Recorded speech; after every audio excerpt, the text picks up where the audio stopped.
صبا داری چی کار میکنی؟ چی شده؟ چرا گریه میکنی؟ خب یه چایی نمیتونم بریزم.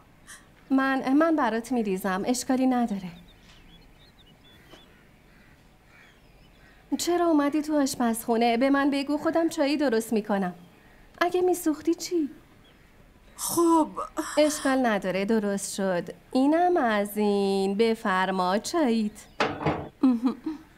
بگیرش. خیلی خوب چایی درست میکنی یا؟ ممنونم. خواهش میکنم.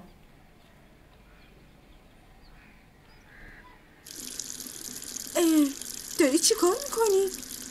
شاهرخ سر کار اومده، براش چایی میذارم.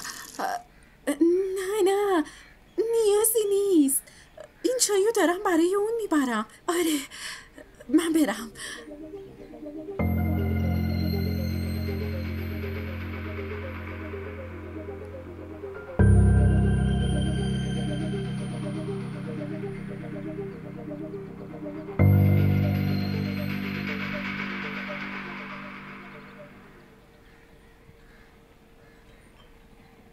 کجا داری میری خانم؟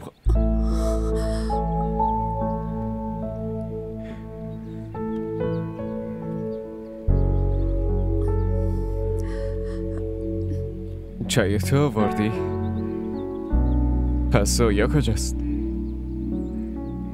تو آشپزخونه است. نمیدونه من این موقع میرسم؟ مگه چیز جدیدیه؟ هر روز میای دیگه.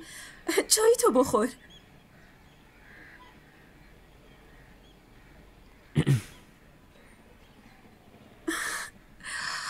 چطور شده؟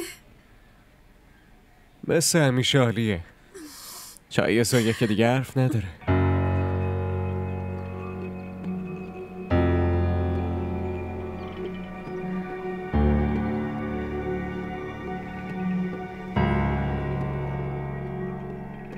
چی شده صبا؟